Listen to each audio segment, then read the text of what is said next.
belar artean, bakardadean biluzik dantzan. Oinak bustirik, lurraren erdian, belarrarekin jolasean. Pentsamenduak joan egin zaizkit egunarekin batera. Iluntasunak hartu egin nau negar malkoa. Gau ilun honen azken arnasketaren azkenengo segunduetan nik ere oiukatu egingo dut. Munduak azten banau, lurronek askatzen banau, zerbait utzi beharko dut. Behintzat euritanten artean, ilargiak erakusten duen, aurpegiaren aurrean eskatzen diet. Oiukatut zizar galduei, nire negar malkoek ernaldezatela lurra. Nire harimarekin, energia banaiz. Gau ilun honen azken arnasketaren azkenengo segunduetan nik ere oiukatu egingo dut. Munduak azten banau, lurronek askatzen banau, zerbait utzi beharko dut. Behintzat euritanten artean, bada ez bada banoa, egaka ez bada enoa. Ispiluan ikusten dudan elektrizitate lur jauzira, bada ez bada banoa, egaka ez bada enoa, zeruak eskaintzen didan amildegira.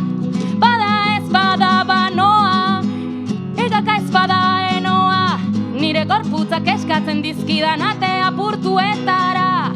Bada ez bada banoa, egaka ez bada enoa, zeruak eskaintzen didan amildegira. Banoa.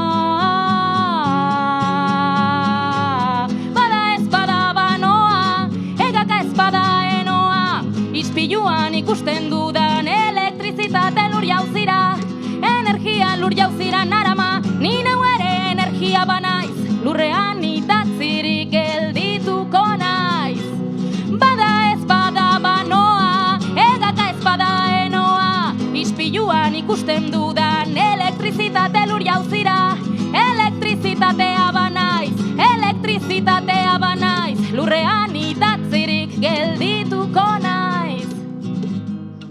Gau ilun honen azken arnasketaren azkenengo segunduetan nik ere oiukatu egingo dut. Munduak azten banau, lurronek askatzen banau, zerbait utzi beharko dut. Behintzat euritanten artean, ilargiak erakusten duen aurpegiaren aurrean, eskatzen diet oiukatu zizar galduei. Nire negar malkoek ernaldezatela lurra, nire harimarekin elektrizitatea banaiz.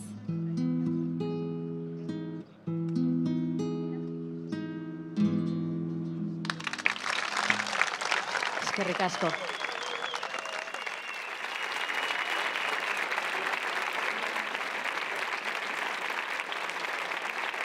Ilusio olatu bat abil gure herrian, eta aldaketan nahiak hartu ditu auzo, ospitale eta fakultateak.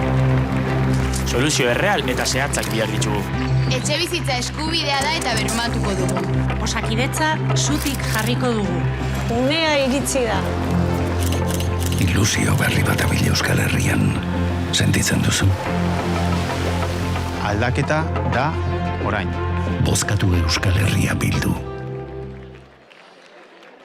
Eta orain bai, jaso ditzagun txaloero batez gaurkoan Eva López de Arroyabe, Mikel Otero eta Peio Txambiano kanpo txaloero bat irurontzat.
Eguerdion Gasteiz, Eguerdion Araba. ¿Quién dijo lo que era el compromiso y la militancia? Esto es el compromiso y la militancia, un domingo al mediodía, aquí al sol, en un acto de H. Bildu. Eskerrik asko benetan, zoragarria zarete, maite zaituztet benetan.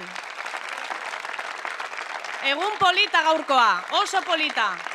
Egia esango dizuet, adrenalinaz beteta bai, baina batez ere besarkadaz beteta, eta hori da zoragarria benetan.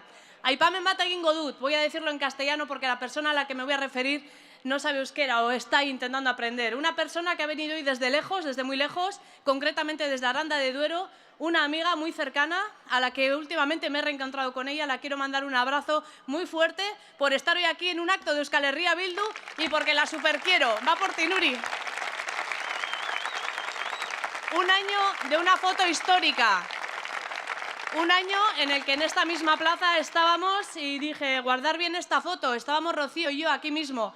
Gasteizen irabazi genuen. Rocío irabazi zuen. Zorionak, Rocío, zorionak ere zure ekipoa hemen zaudetela.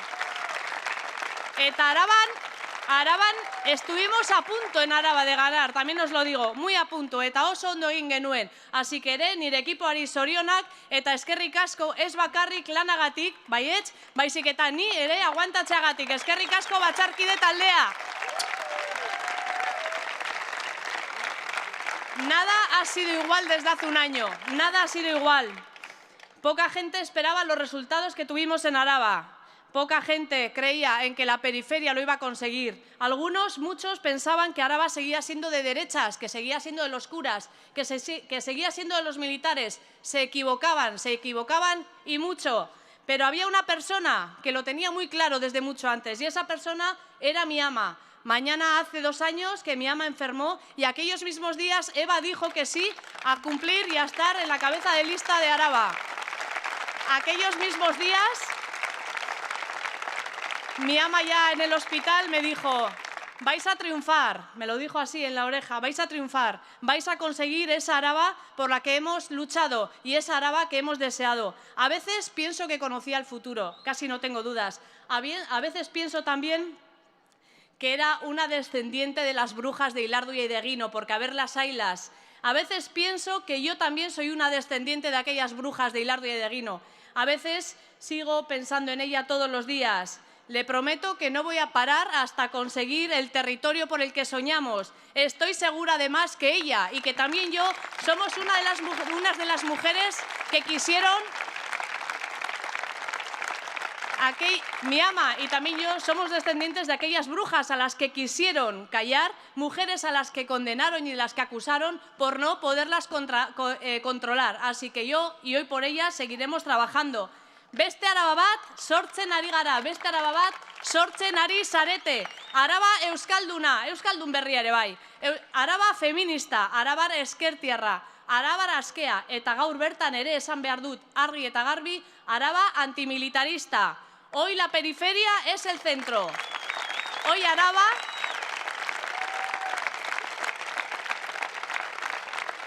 Araba es el motor del cambio. Hoy Araba es el motor del cambio también en Euskal Herria. Esto no hay quien lo pare y lo saben. Hau ezin da gelditu. Eta musean esaten den bezala, como se dice en el mus, hoy voy a echar un órdago a la grande y voy acabando, es cierto. Voy a hacer una apuesta. Gorde gaurko oso ondo argazkia. Gasteizko urrengo alkatesa hemen dago. Arabako urrengo diputatu nagusia hemen dago. Eta urrengo lehendakaria hemen dago ere bai eserita. Peio Txandiano Campo. Hori bai. Ez dugu egingo bakarrik. No lo vamos a hacer solas, no lo vamos a hacer solos, lo vamos a hacer con un gran equipo. Y hoy aquí voy a dar el paso antes de acabar a Mikel Otero para que siga. Gora Euskal Herria askatuta, lortuko dugu!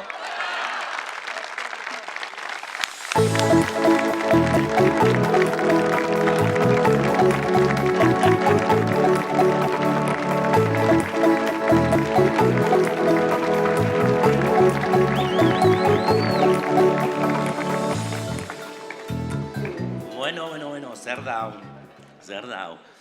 Ongi etorria Gasteizera, Arabako ekitaldi nagusira. Gaur, apirilak 14 da, eta errepublikar moduan, fede honeko estatuko errepublikar guztiak agurtzen ditugu urte hurren honetan. Zorte ona eta babes osoa zuen 3. errepublikaren ametsarekin. Guk gure aleginak egingo ditugu, ez 3. Baizik berdinen lehen Euskal Errepublika iris dadin. Gure eguna ere iritsiko da.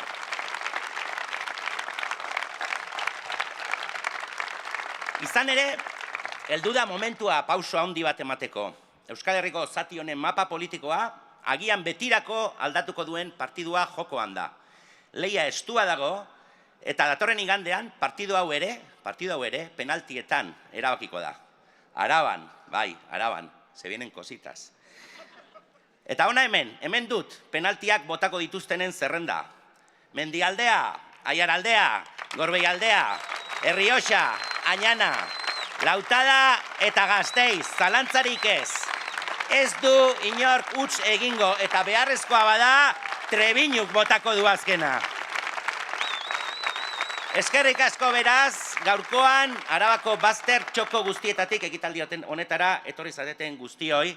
Joseba Sironek Euskaldunan esan zuen moduan, zuek gabe ez gara deus, baina zuekin ez dugu mugarik. Venimos a pedir vuestra confianza, pero antes damos cuenta de lo hecho.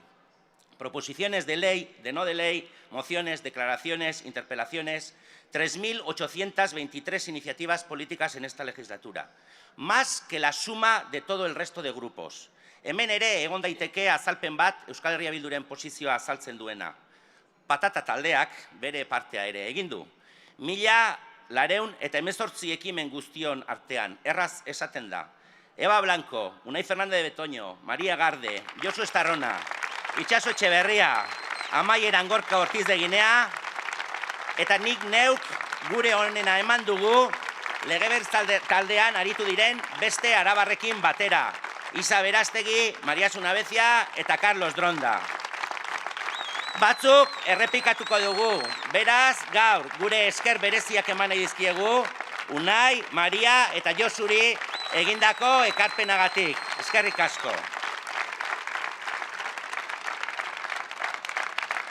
Orain sartuko zaretenak, baduzue lana, maila eusten, Lamia, Ibon, Amankai, agian beste norbait ere, baino bazpare, ez dut izenik esango.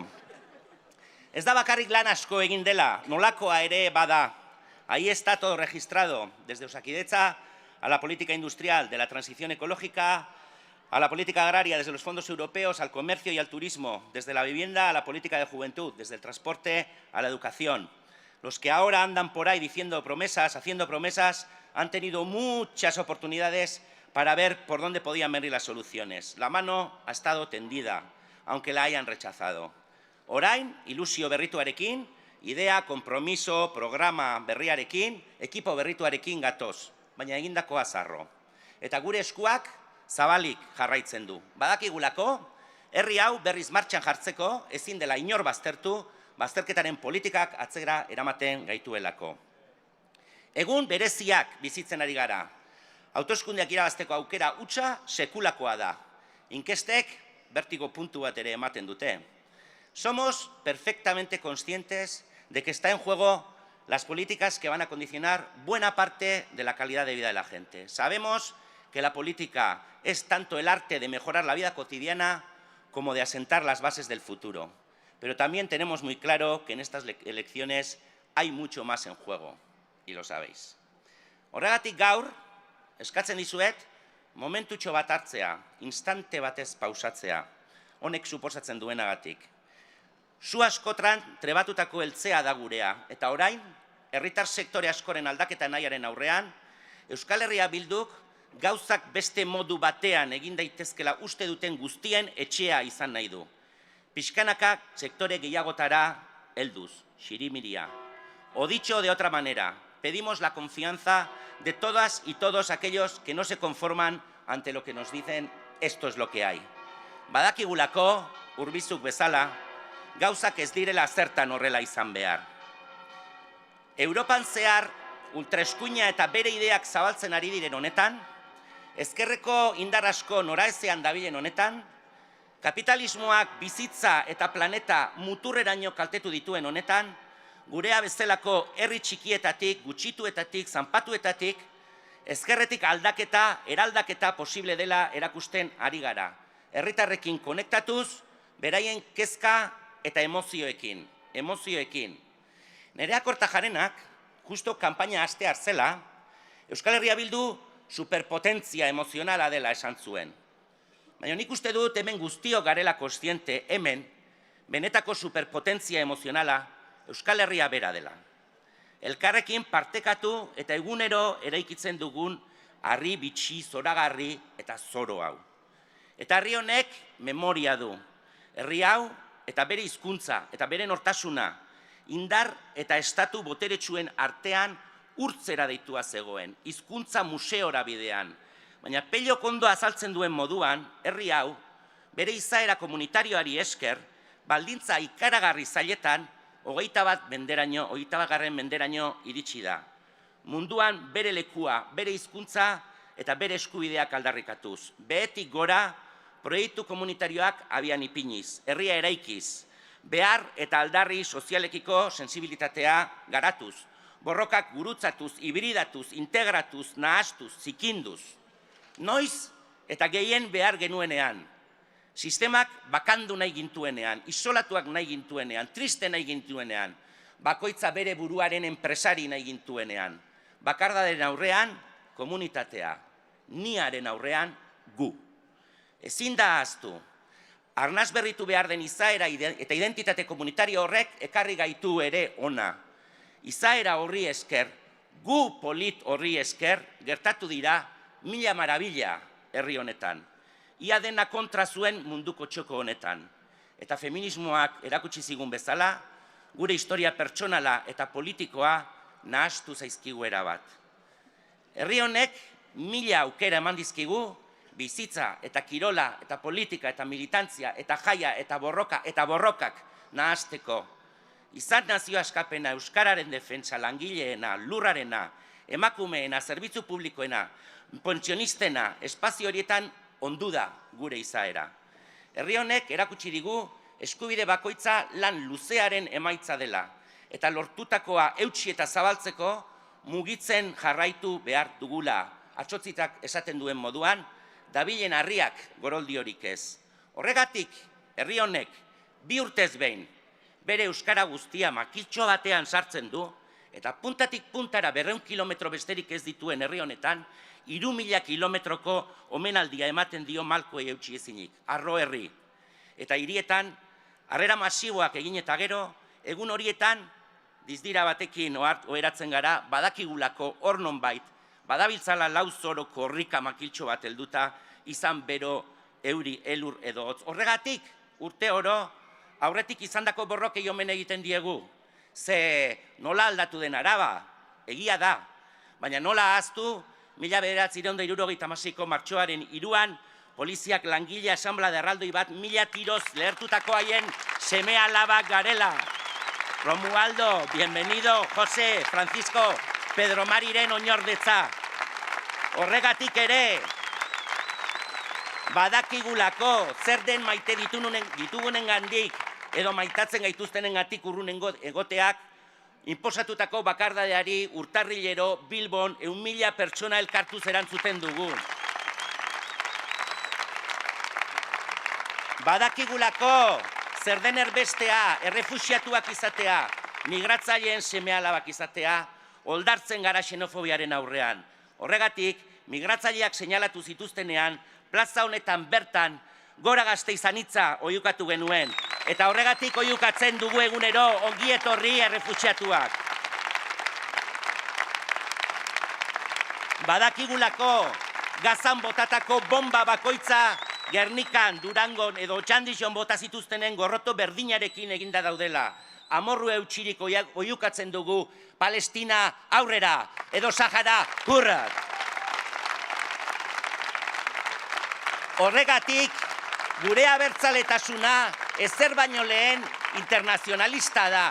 Eta gure anai arreba Latinoamerikarren borroketatik ere ikasi genuen oiukatzen que aquí hay un pueblo digno, carajo!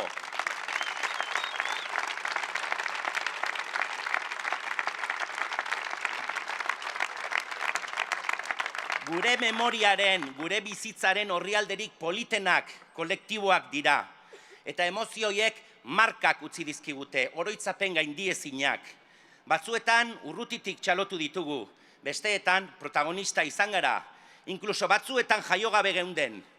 Tarteka, bozgorailua eramatea tokatzen zaigu, edo testigu bat. Besteetan, kartela pegatu, herribazkaria subkaldatu, greba egin, boletoak saldu, zenbat lan anonimo.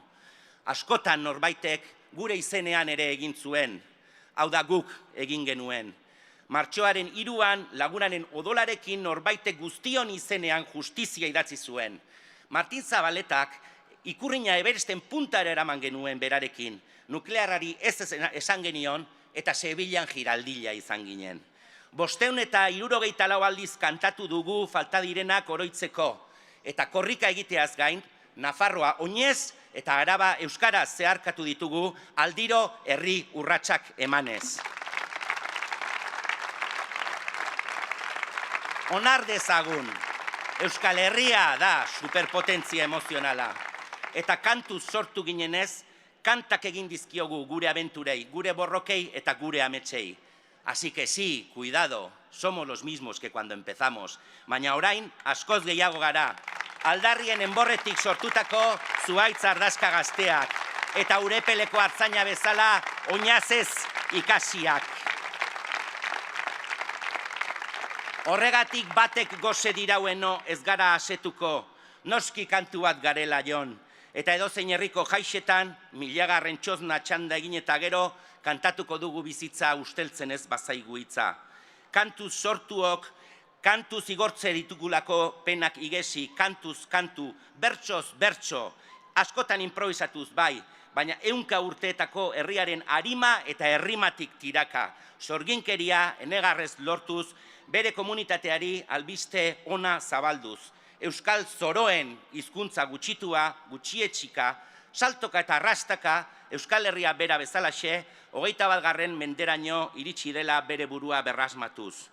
Irulegin, agian, zorioneku izan ginenetik, 1000 aldiz erori eta 1001 altxagara. Hemos mirado muchas veces al cielo con rabia entre los dientes, con ganas de llorar, negar egin dugu bai, eta malko hoiei esker, orain itxasoa gara.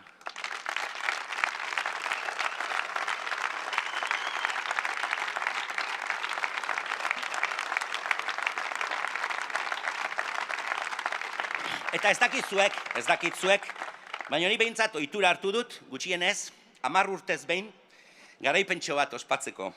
Duela 30 urte, 84an, intsumisio epaiketan kartzela libratu nuen. Eta hori posible izan zen, milaka eta milaka izan ginelako ekintza kolektibo desobediente horretan parte hartu genuenak. Duela 20 urte, eta hau kanpainan kontatu dut, 2004ko Bastidako Araba Euskara zahaztezin bat bizi izan nuen, urte osoan lanean aritu eta gero. Duela 10 urte, 2014an, frakiaren aurka jasotako 100.000 sinaduratik gora legebiltzarrera eramateak tokatu zitzaidan kale horretatik pozarren.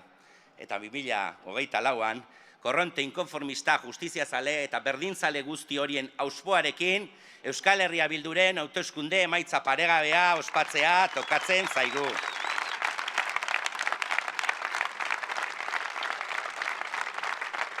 Oinordetza honekin nola egin ba politika konbentzionala, nola heldu politikara, politikak zer eskainiko digun pentsatzen. Guk, herri honi, eman digun guztia nola itzuliko diogun pentsatzen egiten dugu politika.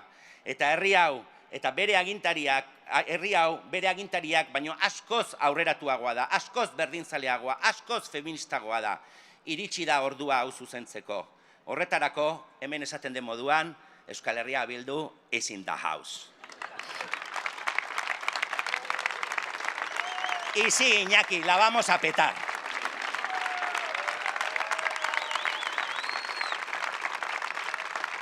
Poliki goaz, urrutira goazelako. Batzuek ez dute ikusten eraldaketaren beharra.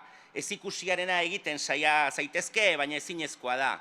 Gauza bera gertatzen da aldaketa politikoarekin. Geldi ezina da. Iritsiko da, egia bihurtzea besterik ez da tokatzen, zu etako bakoitza, zu zara aldaketa, ez itxaron iritsi arte, zu zara, orain da eta Araban da, aldaketa posible da. Vamos despacio porque vamos lejos. Hay quien trata de ignorar la necesidad de transformación. Pueden intentar ignorarlo, pero es imposible. Lo mismo ocurre con el cambio político. Es imparable. Va a llegar. Solo toca hacerlo realidad. El cambio eres tú. No esperes a que llegue. Eres tú. Y es ahora. Y es en Araba. El cambio es posible y es ahora. Eskerrik asko guztioi. Orain, gure lehendakari gaiari emango diot hitza, chascarrillo txiki bat mediante, porque me llamaron justo antes de empezar la campaña, desde un medio grande de comunicación, diciendo que estaban haciendo un perfil humano de Pello Otxandiano, así como personal. Y que como yo había estado últimamente mucho con Pello, pues que qué me parecía como persona y tal. Y le dije, mira, es verdad, últimamente me ha tocado trabajar un montón con Pello, pero te lo voy a poner muy fácil. Pello es el puto amo. Zuekin, Pello Otxandiano Campo.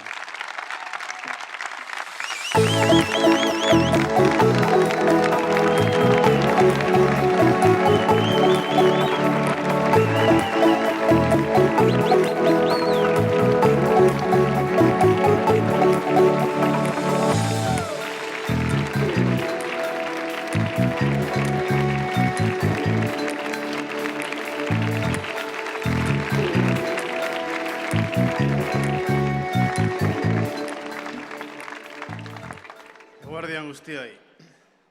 Bueno, ni tokatzen zait prosaikoagoa izatea. Lehendakari gai perfilean aritu behar naiz. Agian, hobeziteken nik bigarren hitzein eta ondoren mitina Mikele bukatu izan balu. Baina ados nago gauza batean Mikelekin. Azkenengo egunetan jendearekin egoten garenean, kazetariekin eta hitz egiten dugunean, jende askok esaten digu, ikusten gaituela lasai. Eta zergaitik gauden hain lasai, hainbeste dagoenean jokoan eta hainbesteko tentsioa dagoenean hauteskunde kanpaina honetan. Eta nik atzo Beotibarren Tolosan egin nion honi erreferentzia bat. Egia da, tentsio altuko momentua dira, baina badaukagu lasaitasun bat, badaukagulako bentaja bat. Lehenik eta behin, gu oso kostiente gara nondi gatozen. Eta gu urrunetik gatoz, oso urrunetik gatoz. Gu emari historiko baten kate begi bat gehiago baino ezkara. Eta orduan, badakigu nondi gatozen, eta badakigu nora goazen. Urrunera goaz, eta beraz, lasai goaz. Momentu importantea da hau, hauteskunde hauek importantea dira, baina 22an ez da ezer bukatzen, 22an bideak jarraituko du.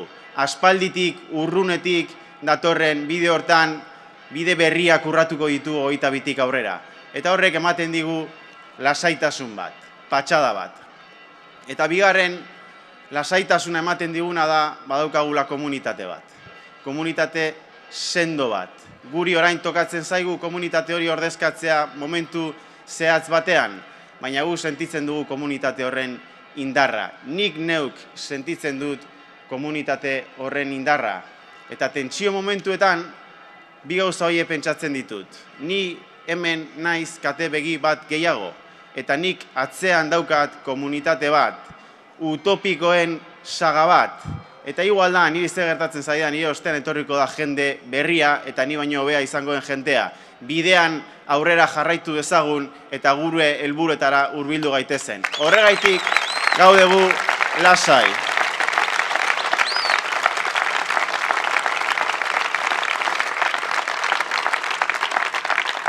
Eta lasaitasun horrek ematen digu aukera irakurtzeko herri honen egoera politikoa eta herri honek behar duen aldaketa. Eta zehazki orain hauteskunde hauetan, 3 herrialde hauetan behar den erregenerazio politikoa zer den. Ze guk ez diogu inori ezer zor, guk ez daukagu hipotekarik. Eta beraz, lasaitasun horretatik planteatu dezakegu irakurketa bat, uste duguna egokitzen dena errealitateari eta herri honen diagnostiko zehatz bat egiteko gai gara.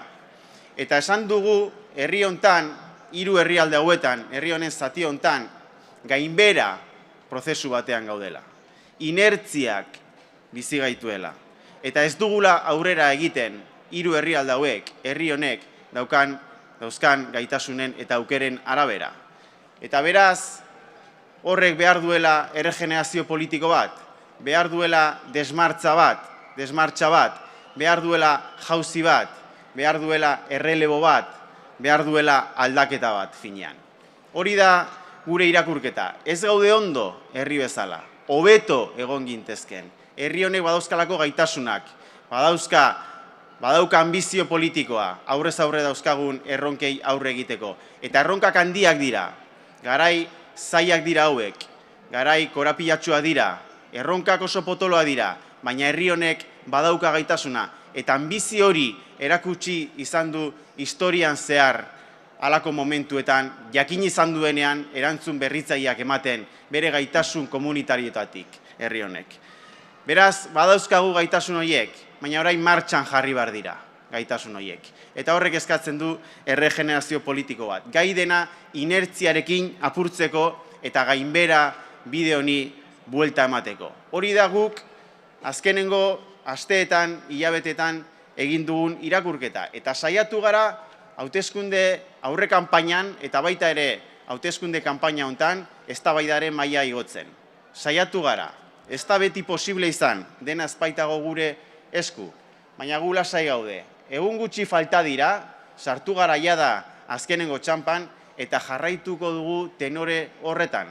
Ez gaituzte hortik aterako, guk jarraituko dugu herri hau nola ikusten dugun mahai gainean jartzen. Herri honek, hiru herrialde hauek behar dituzten konponbideak planteatzen. Hortik erronkei nola aurre egin azaien planteatzen, eztabaida elikatzen, maila igotzen. Hortan saiatuko gara. Uste dugulako erronkak handiak izateaz gain arazoak ere tamainakoak direla. En Gasteiz hay 11.000 personas en listas de espera para una vivienda en alquiler social. Y esto es un problema social. Hoy, aquí, en estos 3 territorios, no se garantiza el acceso a la vivienda. Y el derecho a la vivienda es un derecho subjetivo reconocido por ley hace más de 9 años. Por lo tanto, los últimos años, en estos 3 territorios, no se ha aplicado una política pública capaz de implementar ese derecho, porque no se ha querido implementar ese derecho, porque se ha entendido que el mayor proveedor de vivienda tenía que ser el mercado, que el mercado se autorregula y que, por lo tanto, el papel de las instituciones públicas no es precisamente regular el mercado, sino dejar hacer y a lo sumo corregir algún error del mercado. Y eso nos ha llevado a una situación en la que la vivienda ya es un problema de primer nivel. Tenemos la tasa de emancipación, una de las tasas de emancipación más bajas de Europa. Los últimos 5 años el precio del alquiler ha subido más del 20%.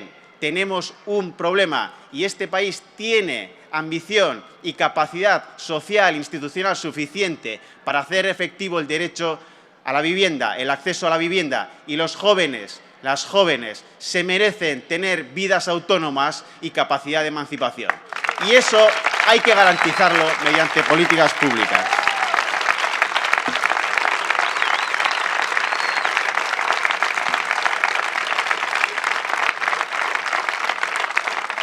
Y es evidente que tenemos un problema en Osakidetza.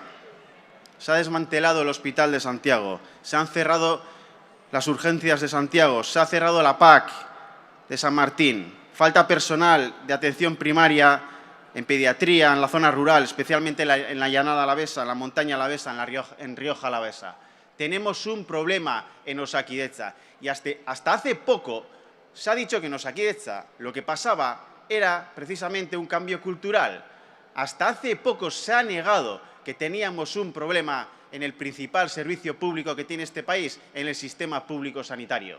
Hoy nadie pone en cuestión que Osakidetza está enferma o que Osakidetza ya no es la que era, que en definitiva Osakidetza necesita una regeneración, un punto de inflexión, que hay que terminar con la política que nos ha traído hasta aquí, y que por lo tanto hace falta una regeneración que ponga en pie otra vez nuestro sistema público de salud. Hoy nadie pone eso en cuestión.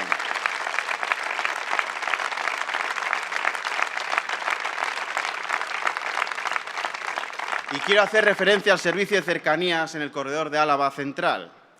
Un servicio que Euskal Herria Bildu ha reclamado históricamente y ahora parece que con el traspaso de cercanías tiene posibilidades de implementarse. Nosotros y nosotras hemos reivindicado un tren de cercanías que conectase Altsasu con Gasteiz y con Miranda como alternativa a un modelo fallido, un modelo de grandes infraestructuras fallido, que no tiene rendimiento social declarado y que en este contexto de cambio climático, de crisis energética, no está demostrada su rendimiento climático. Frente a este tipo de infraestructuras desmedidas que no tienen un rendimiento social reconocido, planteamos una alternativa como es un tren de altas prestaciones que conecte Iruña con Gasteiz y con Burgos. Esas son las políticas económicas que necesitamos en este siglo XXI, en contraposición con un modelo de desarrollo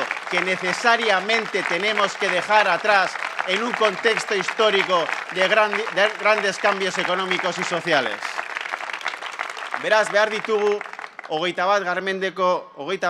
mendeko politika publikoak, kalitatezko osasun sistema publikoa bermatzeko gizartean gertatzen ari diren aldaketen aurrean, bai, gizartea zahartzen ari da, osasun sistema gero eta indartsuagoak izan beharko dira zerbitzua bermatzeko eta ongizatea bermatzeko, baina posible da, horretarako zuzendu behar dira hainbat politika, eta posible da etxebizitza eskubidea egikaritzea, eta posible da bestelako eredu ekonomiko eta sozial bat, garaiko erronketara egokituko gaituena, eta herrialde moderno bat posible egingo duena, non ondo bizitzea posible izango den, ekonomia batekin iraunkorragoa, feministagoa eta gizarte kohesionatuago bat ekarriko duena. Hori posible da, baina horretarako behar da aldaketa bat, behar da norabide berri bat finkatu. Hori da aldaketa, eta hori nola egiten da?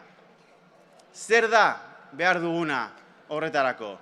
3 herrialde hauetako dinamika politikoan zer da aldatu behar dena, eta beraz, zer da apirilaren 21 jokoan dagoena. Hori da gakoa momentu honetan, jada hauteskunde kanpainaren azken fasean sartu garen hontan. Zer da aldaketa? Eta guk honela laburtu dugu. Behar dugun aldaketa da herri xede argi bati erantzuten dioten gobernuak. Hori da behar duguna 3 herrialde hauetan. Eta kooperazioan oinarrituko diren gobernuak.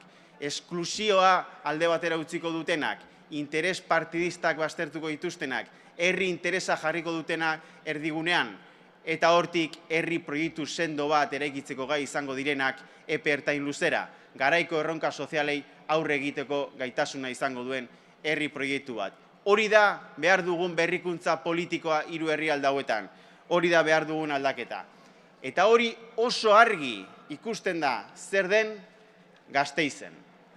Ze hori, hain zuzen hori da gainditu behar dena Gasteizen. Eta horren parean gu planteatzen dugun alternatiba ere oso garbi ikusi da azkenengo urteetan Gasteizen. Gasteizen, Mikelek esan duen bezala, egon zen erreakzio herritar bat, politika xenofoboen kontra, ultraeskuinaren politika baztertzaile eta xenofoboen kontra, egon zen herritar erreakzio eredugarri bat. Hauteskunde batzuk egon ziren ondoren, eta EH Bilduk ondoko ariketa egin zuen. Herri mandatu hori jaso behar da, eta hemen lehentasuna izan behar da, ultraeskuina Gasteizko udaletxetik ateratzea. Hori da guk mahai gainean jarri genuen reflexio politikoa.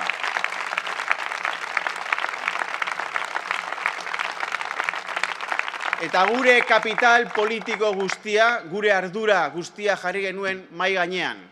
Eta erabaki genuen gu bigarren indarra izanik eta EAJ 3. indarra izanik alkatetza Gorka Urtarani ematea. Lehentasuna zelako herri mandatua instituzioetara eramatea eta ultraeskuina udaletxetik ateratzea herri mandatu horri segituz. Hori da guk egin genuena eta oso harro gaude egin izanaz. Oso harro gaude.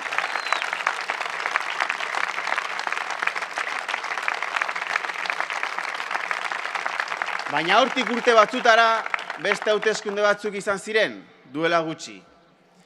Eta kasualitatez edo ez, segurazki, konektatzen duelako politika egiteko modu honek geroz eta jende gehiagorekin, EH Bilduk hauteskundeak irabazi zituen lehen aldiz Gasteizen Rocío Viteroren eskutik.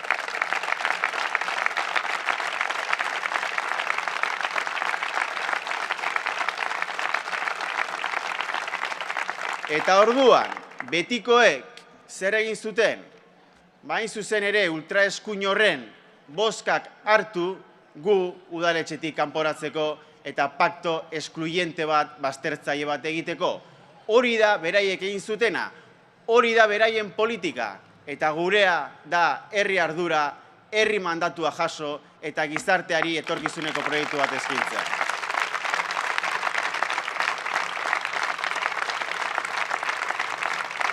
Baina pelikula hau ez da hor bukatzen, badauka azkenengo kapitulo bat, eta urte hasieran gertatu da. Gobernu horrek nola ez den gai egonkortasuna eskaintzeko, nola ez daukan proiektua Gasteizentzat, ezin zituen aurrekontuak aurrera atera. Eta zer egin zuen EH Bilduk? Beste behin ardura politikoa jarri zuen mai gainean eta akordioa negoziatu zuen Gasteizek aurrekontu batzuk izan zitzan. Kaltetua ezin daitekelako herria izan. Beraien politika baztertzaile horren kaltetua ezin daitekelako herria izan. En Gasteiz se ve claramente cuál es la política que hay que superar y cuál es la política que tiene que venir. Porque esto mismo que aquí reivindicamos para los 3 territorios es lo que ha sucedido en Gasteiz. Y la nueva política que hace falta en este momento es la que EH Bildu ya la practica y ya la ha practicado en Gasteiz. Nosotros hicimos a Gorka Urtaran alcalde siendo el PNV tercera fuerza por responsabilidad política y siguiendo el mandato popular para sacar de las instituciones a la derecha xenófoba, a la ultraderecha que estaba en el Ayuntamiento de Gasteiz. Lo hicimos por responsabilidad política. De ahí a unos años ganamos las elecciones y yo creo que no es casualidad, porque creo que esta política, esta responsabilidad política conecta con cada vez más capas de la sociedad.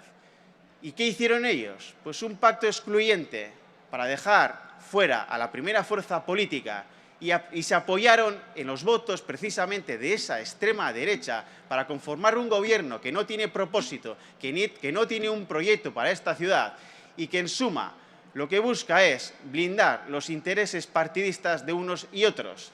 Y frente a eso, nosotros y nosotras hemos vuelto a actuar con responsabilidad, porque ese gobierno era incapaz de plantear un proyecto presupuestario para Gasteiz. Y nosotros y nosotras, a pesar de las exclusiones, porque entendemos que el perjuicio no puede recaer en la ciudadanía, lo que hemos hecho es negociar unos presupuestos para que esta ciudad tenga presupuestos, para que por lo menos tengamos presupuestos para hacer políticas públicas que no respondan o que no estén condicionadas por esa extrema derecha.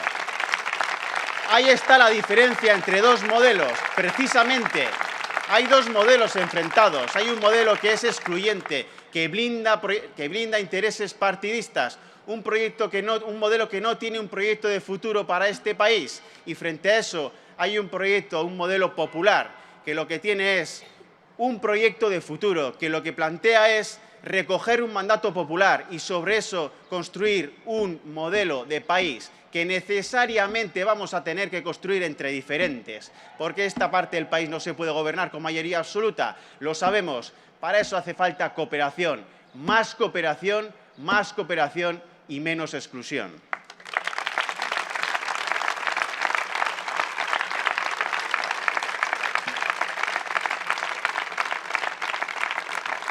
Y nosotros y nosotras no cerramos la puerta a nadie. Venimos aquí a abrir las ventanas. Venimos a abrir las ventanas, a proponer soluciones, a buscar puntos de encuentro para poder construir juntos y juntas un proyecto de país desde la cooperación. EH Bildu quiere ser espacio de encuentro para quienes hoy desean un cambio en esta parte del país, una nueva política. Esa ilusión renovada que se percibe estos días por la calle. Queremos ser portadores de esperanza, esa esperanza que se requiere en estos tiempos convulsos. EH Bildu hoy representa un proyecto de futuro cargado de esperanza que plantea una política del siglo XXI capaz de ofrecer a este país un proyecto de futuro. Hori da gure proposamena beraz. Ez gatoz ateak inori ixtera, leioak irekitzera gatoz. leioak irekitzeko premia dagoelako, eta ize freskoa sartu dadila behar dugulako. Gu proposamenak egitera gatoz, soluzioak eskaintzera, eta elkarguneak bilatzera, uste dugulako herri hau desberdinon artean eraiki behar dugula, kooperazioaren bidez eraiki behar dugula. Eta EH Bilduk izan nahi du elkargune bat baita ere, aldaketa nahi duen jende horren guztiarentzat. Eta uste dugu geroz eta gehiago garela hori, gu perzibitzen dugu kaleetan egunotan. Ilusio bat, herri hau martxan jartzeko eta esperantza ekartzeko herri honi. Nahikoa arrazoi daude gaur beldurra sentitzeko. Jendeak beldurra sentitzen du bakardadeari, gerrei, krisi klimatikoari, indarkeria matxistaren aurrean, jendeak beldurra dio horri guztiari, eta zerbitzu publikoen galerari, eta etxe bizitza bat izateko zailtasunei. Nahikoa arrazoi daude gaurko munduan beldurra sentitzeko, hau ez da garaia gizarteari beldurraren mezua zabaltzeko. Nahikoa ez egonkortasun dago jada, nahikoa ziurgabetasun dago jada. Gaur, tokatzen dena, ardura politikoa dauzkagunon parteti da gizarte honi esperantza transmititzea, baikortasuna transmititzea, etorkizuna transmititzea, eta guk esperantza hori dakarkigu. Esperantza aktibo bat. Esperantza bat eraikitzen dena komunitate baten indarrarekin, eraikitzen dena konpromisoarekin, eta eraikitzen dena eguneroko lanarekin. Hori da gaur EH Bildu beste zer baino lehen, esperantzaren eroale den proiektu politiko bat.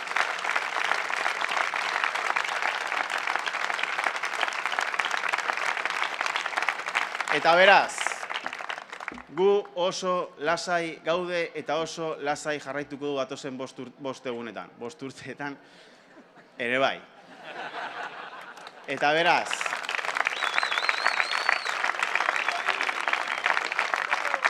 gonbidapen bat hemendik. Datozen 5 egunetan eskatu dezagun bozka, hitz egin dezagun jendearekin, transmititu dezagun gure proiektua, gure esperantza, gure ilusioa.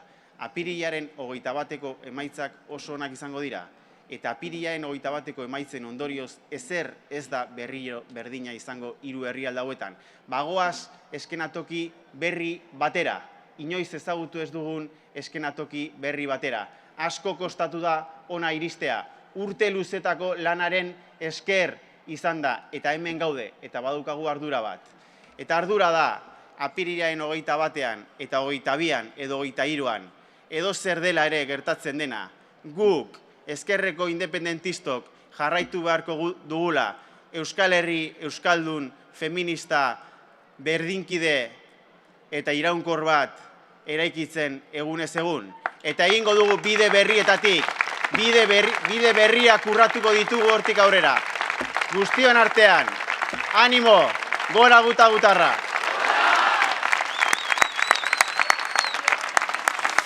Thank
you.